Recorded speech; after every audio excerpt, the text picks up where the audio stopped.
আসসালামু আলাইকুম। প্রিয় দর্শক, অন্য মঞ্চের আলাপচারিতায় আপনাদের সকলকে আমন্ত্রণ জানাচ্ছি। সুপ্রিয় দর্শক শ্রোতা, আসসালামু আলাইকুম। যে যেখানে আছেন ভালো থাকবেন সেটাই প্রত্যাশা করি। বাংলাদেশের অস্থির সময়ে নানা প্রসঙ্গ নিয়ে আপনাদের সঙ্গে কথা বলি।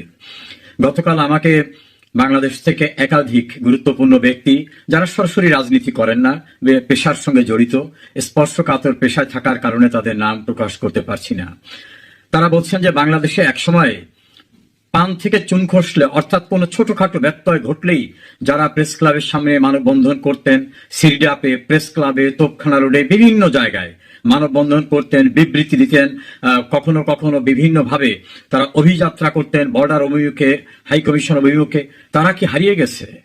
তাদের সন্ধানের জন্য কি আমরা কিছু করছি না? সে বিষয়টা নিয়ে কথা বলতে চাই। তেল, গ্যাস, খনিজ সম্পদ রক্ষা কমিটি নামে একটি কমিটি ছিল। বিশাল বিশাল বাণী তারা প্রচার করতেন। দেশের কোন অঞ্চলে বিদ্যুৎ উৎপাদন কেন্দ্র কয়লা দিয়ে করলে ক্ষতি হবে, কোন অঞ্চলে কি করলে ক্ষতি হবে, কোন বিদেশি কোম্পানিকে দায়িত্ব দিলে দেশের ক্ষতি হবে, দেশের সম্পদ নিয়ে যাবে, এ সকল বিষয়ে অত্যন্ত জ্ঞান গর্ভ আলোচনা, সেমিনার, সিম্পোজিয়াম করতেন।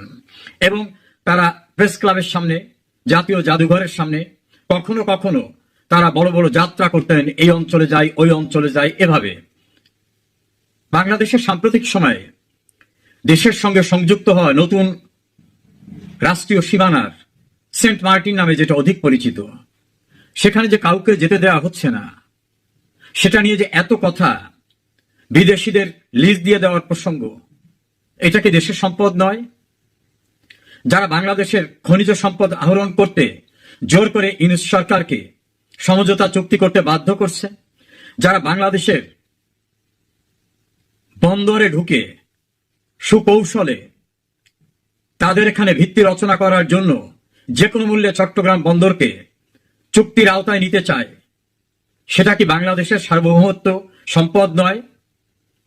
বাংলাদেশ থেকে গুরুত্বপূর্ণ সম্পদ আহরণ করে নিয়ে যাবেন এমন একটি কোম্পানির প্রতিনিধিত্ব করা সাবেক অ্যাম্বাসেডর পিটার ডি হাস, তিনি যে সকল চুক্তি করার জন্য সকল প্রোটোকল ভঙ্গ করে ডক্টর ইউনূসের ফেভার নিচ্ছেন, সেটা কি দেশের জন্য ক্ষতিকর না?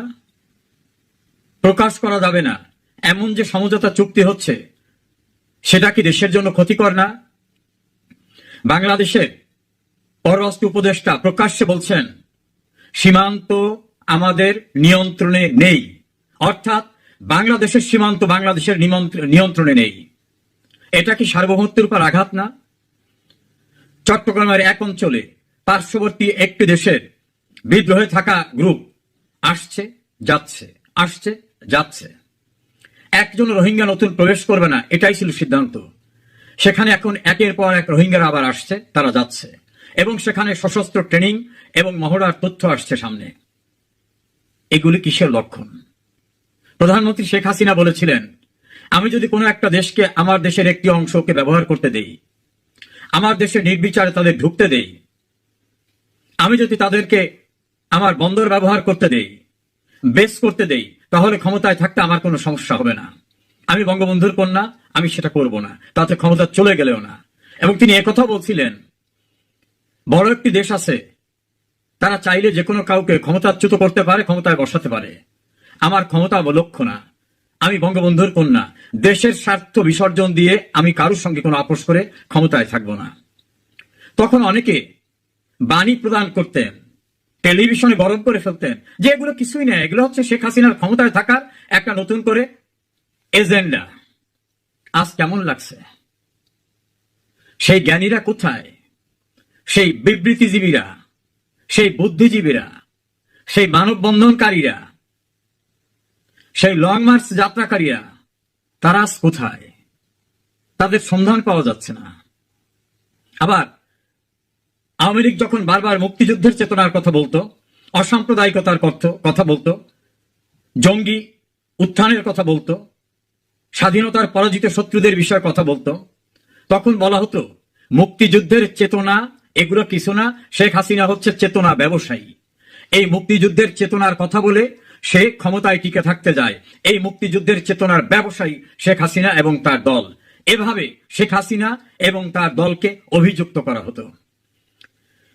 আজ যখন পাকিস্তানের পরাজিত শক্তি বাংলাদেশে নির্বিচারে আসছে, ক্যান্টনমেন্টে ঘুরছে, বর্ডারে ঘুরছে, পাকিস্তানের পররাষ্ট্রমন্ত্রী আসলে তাকে কুর্নিশ করতে দেশের গুরুত্বপূর্ণ রাজনৈতিক দলের নেতারা সেখানে যাচ্ছেন। পাকিস্তান যখন দাম্ভিকতার সঙ্গে ৭১-এর পরাজয়ের প্রতিশোধের কথা বলে, পাকিস্তান স্টাইলে যখন বাংলাদেশ চলছে, নারীর অধিকার যখন বিপন্ন, কোন নারীর সেলিব্রিটি কোনো উদ্বোধনে যেতে পারছে না, নারীর খেলাধুলার আসর বন্ধ হয়ে যাচ্ছে, বাঙালির নিজস্ব সংস্কৃতি, যাত্রা, সার্কাস, পুতুল নাচ, এরকম সবকিছু বন্ধ হয়ে যাচ্ছে। অর্থাৎ আমাদের যে বাঙালির নিজস্ব কৃষ্টি সংস্কৃতি, তখন সেই বুদ্ধিজীবী, সেই বিবৃতিজীবী, সেই স্বাধীনতার চেতনার কথা বলা, তারা কোথায় এখন? তাদের তো খুঁজে পাওয়া যাচ্ছে না কোথাও। আমাদের সংশয়, তারা কি হারিয়ে গেছেন, না তাদের বুদ্ধিদীপ্ত চিন্তা চেতনা ওই পাকিস্তানিদের স্টাইলের কাছে হার মেনেছে? তাদের তো কাউকে পাওয়া যাচ্ছে না। যখন মুক্তিযুদ্ধের সংগঠকদের উপর নির্মম অত্যাচার চলছে, গ্রেপ্তার বাণিজ্য চলছে, রিমান্ডে নামে অত্যাচার চলছে, মুক্তিযুদ্ধের স্মৃতিস্তম্ভ, বীর শ্রেষ্ঠদের মুরাল, বঙ্গবন্ধু ভবন, জাতির জনকের মুরাল সব গুড়িয়ে দেওয়া হচ্ছে। মুক্তিযুদ্ধের দেশে পাকিস্তানের কথিত জাতির পিতা মোহাম্মদ আলী জিন্নাহর জন্মদিন উদযাপন করা হচ্ছে, উর্দু ভাষা প্রচলনের কথা বলা হচ্ছে। সেই সময়ে আপনারা কোথায়? যারা বলতেন যে আমরাই মুক্তিযুদ্ধের চেতনা ধরে রাখতে পারি, শেখ হাসিনা একক মালিকানার না, তারা এখন কোথায়? তাদের তো দূরবীন দিয়ে, সোডিয়াম বাল্বের লাইট দিয়ে তাদের তো খুঁজে পাওয়া যাচ্ছে না। যারা বলতেন শেখ হাসিনা আওয়ামী লীগ একানা, এই মুক্তিযুদ্ধের চেতনার বাংলাদেশ রক্ষা করতে আমরাই পারি, আমার প্রশ্ন, আপনারা এখন কোথায়? খুঁজে পাওয়া যাচ্ছে না কেন? বাংলাদেশকে কিভাবে বিকিয়ে দেওয়া হচ্ছে? যারা বলতেন শ্রমিকের অধিকার আদায় করতে হবে, এখন যে ৩০ লক্ষ শ্রমিক বেকার হয়ে গেল, রাস্তায় মিছিল করা সেই শ্রমিক নেত্রী, শ্রমিক নেতা মাথায় লাল ফিতা বেঁধে প্রেস ক্লাবের সামনে গরম করে দেওয়া, গার্মেন্টস ফ্যাক্টরি বন্ধ করে দেওয়া, সেই নেতা নেত্রী এখন কোথায়? ১৫১টা ইন্ডাস্ট্রি বন্ধ হয়ে গেল মবের কারণে। এই মব রাষ্ট্রীয় পৃষ্ঠপোষকতায়, এই ইন্ডাস্ট্রির আয় দিয়ে দেশের অর্থনীতি সমৃদ্ধ হতো, শ্রমিকরা উপকৃত হতেন। আজ এই ধ্বংসের মুখোমুখি, কোথায় সেই শ্রম বান্ধব শ্রমিক নেতারা? তারা কি হারিয়ে গেছেন, নাকি ঘুমিয়ে পড়েছেন, নাকি তাদের মবের ভয় আফিম খাইয়ে এমন ঘুম পড়ানো হয়েছে যে তারা আর জাগ্রত হতে পারবেন না? বাংলাদেশের অর্থনীতি নিয়ে চমৎকার চমৎকার ভাষণ, বক্তৃতা, বিবৃতি যারা দিতেন, তারা কি খেয়াল করেছেন শেখ হাসিনা দারিদ্র্যের হার যেখানে এনে রেখে গেছিলেন, এখন যে দারিদ্র্যের হার কোথায় চলে গেছে? শেখ হাসিনা ব্যাংকে যে বৈদেশিক মুদ্রার রিজার্ভ রেখে গেছিলেন, সেটা যে এখন জিরোর কোঠায় চলে যাচ্ছে। সেই অর্থনীতিবিদরা কোথায়? আপনাদের বিবৃতি, আপনাদের লেখা, আপনাদের সেমিনার, আপনাদের সিম্পোজিয়াম দেখছি না তো। আপনারা কি হারিয়ে গেছেন?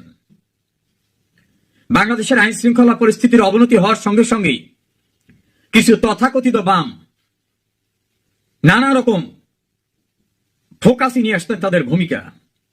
এখন যে আইন শৃঙ্খলা পরিস্থিতি বলতেই কিছু নাই, এখন যে মবক্রেসিতে চলতেছে, সন্ত্রাসের দ্বারা দেশ চলতেছে, ৫ জন লোক মারা গেলে বিচার বিলম্বিত হলে যারা মানববন্ধন করে বলতেন বিচারহীনতার সংস্কৃতি, এখন যে হাজার হাজার পুলিশ মারা গেল, আওয়ামী লীগের নেতাকর্মী মারা গেল, তাদের বিচারও করা যাবে না এমন নোটিফিকেশন জারি করলো সরকার। এই বর্বর নোটিফিকেশন সংবিধানের সঙ্গে সাংঘর্ষিক। সেই বুদ্ধিজীবীরা, সেই সংবিধান বিশেষজ্ঞরা, আপনারা কোথায়? কাউকে খুঁজে পাওয়া যাচ্ছে না কেন? বিচার বিভাগের পান থেকে চুন খসলেই যারা বিবৃতি দিতেন, এখন যে প্রধান বিচারপতি সহ অন্যান্য বিচারপতিকে শারীরিক নির্যাতনের ভয় দেখিয়ে কোর্ট ছাড়তে বাধ্য করা হয়, আইন বহির্ভূত ভাবে অধস্তন আদালতের বিচারকদের বাড়ি পাঠিয়ে দেওয়া হয়, উচ্চতর আদালতের প্রায় ২০ জন বিচারককে কার্যত অকার্যকর করে কাউকে অপসারণ, কাউকে রিজাইন, কাউকে ডেকে এনে হুমকি দিয়ে তার পদত্যাগপত্র নেওয়া হচ্ছে।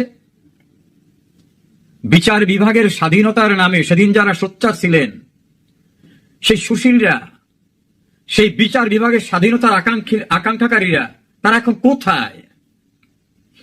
যারা বিদেশি অ্যাম্বাসেডরকে এনে নানাভাবে সেমিনার সিম্পোজিয়াম করতেন, তারা এখন কোথায়?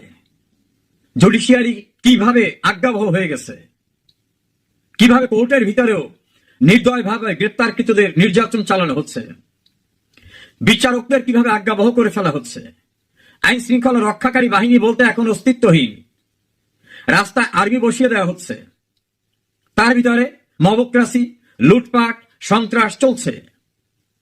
যারা সুশাসনের কথা বলতেন, সুশাসনের জন্য নাগরিক, সেই সুশাসনের জন্য নাগরিক আমার অত্যন্ত প্রিয় মানুষ বদিউল আলম মজুমদার, আপনি কোথায়? আপনার কোনো বিবৃতি দেখছি না কেন? ঘুমিয়ে পড়েছেন? যারা বাংলাদেশের পররাষ্ট্রনীতি নিয়ে নানাভাবে সিম্পোজিয়াম করতেন, তারা এখন কোথায়? কোন দেশের সঙ্গে বাংলাদেশ এখন সম্পৃক্ত আছে? যারা বলতেন দেশটা আইনসঙ্গত উপায়ে চলতে হবে, এখন যে টোটালি বেআইনি ভাবে চলছে, তাদের কোন সারা শব্দ পাচ্ছি না। এনজিও পার্টির প্রধান ক্ষমতা দখল করেছে, আপনারাও ছিলেন এনজিওর লোক, ফলে আপনাদেরই একজন ক্ষমতা দখল করার কারণে আপনারা এখন স্তব্ধ হয়ে গেছেন। দেশটা এখন এনজিও কেন্দ্রিক। গণমাধ্যমে বিভিন্ন আলোচনা শুনি, ইউনুসের সরকার এনজিও সরকার, কেউ বলেন এটা ইন্টারন্যাশনাল সরকার, কারণ অনেক বিদেশিরাই সরকারে আছে। এই সরকারের উপদেষ্টারা, উপদেষ্টাদের স্টাফরা যে ভয়াবহ দুর্নীতি করতেছে, একটা সচিব নিয়ে, একটা ডিসি নিয়োগে যেখানে 20 কোটি টাকা ঘুষের লেনদেন, সারা দেশে ডিসি নিয়োগের জন্য স্লট অনুযায়ী ঘুষের চুক্তি, এপিএসরা শত শত কোটি টাকার ঘুষ খাচ্ছে, উপদেষ্টারা ঘুষ খাচ্ছে, উপদেষ্টার বাবারা খাচ্ছে। বিদেশের অনলাইনে অ্যাক্টিভিস্টরা বলতেছেন যে এই সরকারের উপদেষ্টারা শত শত কোটি টাকা বিদেশে নিয়েছেন, তারা চ্যালেঞ্জ করে বলছেন। এত বড় দুর্নীতির পরে যারা দুর্নীতির বিরুদ্ধে সোচ্চার হয়ে সেমিনার সিম্পোজিয়াম করতেন, বিভিন্ন পত্রিকায় লিখতেন, জ্ঞানী বাণী রাতে টেলিভিশনে দিতেন, তারা কোথায়? আপনারা কি এখন আতঙ্কিত, নাকি আপনাদেরই আপনজন ক্ষমতায় বিধায় কথা বলতে মুখে কষ্টে, নাকি ভাগাভাগি হয়ে যাচ্ছে? ক্ষমতার ভাগাভাগি, সুবিধার ভাগাভাগি। সরকারের প্রধান হয়ে 26টি অনৈতিক সুবিধা যিনি নিলেন, যিনি তার বিরুদ্ধে দায়ের করা 11টি মামলায় বিচার মোকাবেলা না করে প্রত্যাহার করে নিলেন, এবং সব দুর্নীতির মামলা। এত বড় দুর্নীতিবাজ বিচারের মুখোমুখি না হয়ে মামলা প্রত্যাহার করে নিল। কই আপনাদের কোন শব্দটাই পাচ্ছি না কেন? শেখ হাসিনার বিরুদ্ধে যে সোচ্চার কণ্ঠ আপনারা ছিলেন, শেখ হাসিনা দুর্নীতি দমন কমিশনের দায়ের করা একটি মামলাও প্রত্যাহার করে নেননি। তিনি আইনি মোকাবেলা করে, লড়াই করে সেখান থেকে তিনি মুক্ত হয়েছেন। ডক্টর ইউনূস রাষ্ট্রের যে কোটি কোটি টাকা ট্যাক্স ফাঁকি দিলেন, নিজের ক্ষমতা নিজে এক্সারসাইজ করলেন। এ বিষয়ে জ্ঞানীরা কোথায়? বাংলাদেশের সুশীলরা কোথায়? বুদ্ধিজীবীরা কোথায়? বিবৃতিজীবীরা কোথায়? বিবেক কোথায়? সুশাসনের জন্য নাগরিকরা কোথায়? নাকি আপনারা এবং আপনাদের স্বজনরা মিলেই এই অবৈধ সরকার? সে কারণে ভাসুরের নাম মুখে নেওয়া যাবে না। বিবৃতিজীবী, বুদ্ধিজীবী, সুশীলরা মনে রাখবেন, এই দিন চিরদিন যাবে না। বিবৃতিজীবীদের, এই সুশীলদের, মানববন্ধনকারীদের এবং মুক্তিযুদ্ধের চেতনাকে নিয়ে বিদ্রুপকারীদের একদিন প্রশ্নের মুখোমুখি হতেই হবে। সেদিন খুব দূরে না। একথা ভাববেন না যে অনন্তকালই আপনারা এই এনজিও সরকার অথবা মুক্তিযুদ্ধ বা মুক্তিযুদ্ধের চেতনার বিরুদ্ধে সরকার নিয়ে অনন্তকাল চলতে পারবেন। এটা হয় না। অনেক চেষ্টা হয়েছে, হয় না। প্রত্যক্ষ পরোক্ষভাবে যারা অবৈধ দখলদারের পার্টনার হয়েছেন, সহায়তা করছেন, স্বীকৃতি দিচ্ছেন, তারা কিন্তু বাংলাদেশের সংবিধানের 7-এর 2 অনুচ্ছেদ, 7-এর এ অনুচ্ছেদের পরিপন্থী কাজ করছেন। অবৈধ কোনো কিছুকে স্বীকৃতি দেওয়া, সহায়তা দেওয়া, সমর্থন দেওয়া, অনুসমর্থন দেওয়া, কোনো না কোনোভাবে পার্টিসিপেট করা, এটা কিন্তু রাষ্ট্রদ্রোহিতা। আজ হোক কাল হোক রাষ্ট্রদ্রোহিতার অভিযোগে আপনাদের কাঠগড়ায় দাঁড়াতেই হবে। কিসের সংস্কার? কে করেছে সংস্কার কমিটি? এই সংস্কার কমিটি করার অথরিটি কে দিয়েছে তাকে? ডক্টর ইউনূসের ভিত্তিটা কি? তিনিই তো অবৈধ। অবৈধ ব্যক্তি যেটা করবে সেটাই অবৈধ। আত্মপ্রমাদ গোনার কোনো দরকার নাই। সংবিধান ছুড়ে দেওয়া, সংবিধান সংস্কার করা, আপনি কে হে বাপু? কোথায় আপনার লিগ্যাল অথরিটি? কোথায় আপনার আইনগত ভিত্তি? বাংলাদেশের সংবিধানে কোথাও আছে এই জাতীয় ভাবে ক্ষমতা দখল করা, কোনো কাজ করা? অবৈধ ক্ষমতা দখলকার। খুন, রাহাজানি, রাষ্ট্র ব্যবস্থা ধ্বংস করা, আইন শৃঙ্খলা নষ্ট করা, জুডিশিয়ারিকে আজ্ঞাবহ করা, সন্ত্রাস করা, দুর্নীতি করা, লুটপাট করা, মবের রাজত্ব কায়েম করা, গোটা দেশটাকে ভয়ঙ্কর একটি নরকে পরিণত করার কর্মপরিকল্পনায় প্রত্যক্ষ পরোক্ষভাবে যারাই জড়িত আছেন, খুব বেশি দিন দূরে না যা আপনাদের সকলকে এই প্রশ্নের কৈফিয়তের কাঠগড়ায় দাঁড়াতে হবে। সাময়িকভাবে ক্ষমতা দখল করে পরিত্রাণ পাবেন, এটা কিন্তু বঙ্গবন্ধুর খুনিরাও ভেবেছিল। 1975 সনের 26শে সেপ্টেম্বর অবৈধ দখলদার মোস্তাক এই আপনাদের ইউনূসের মতো একটা ইন্ডেমনিটি দিয়েছিল। আর 1979 সালে আর এক অবৈধ দখলকার জিয়াউর রহমান তার পার্লামেন্টে 9 এপ্রিল সেটাকে আইনে রূপান্তর করে সংবিধানের 5ম সংশোধনী নামক সংশোধনী এনে ক্ষমতার জোরে পাশ করিয়েছিলেন। পরিত্রাণ কিন্তু হয়নি। এখনো যারা অবৈধ কাজ করছেন, আমি আইনের একজন ছাত্র হিসাবে চ্যালেঞ্জ করে বললাম, যত সংস্কার করেন, যত ইন্ডেমনিটি করেন, যত জুলাই সনদ করেন, রক্ষা কিন্তু হবে না, কোনোভাবেই রক্ষা হবে না। অবৈধ কাজ করা, রাষ্ট্রদ্রোহিতার কাজ করার দায়ে অবশ্যই আপনাদের আইনের মুখোমুখি হতে হবে, সেদিন খুব দূরে নয়।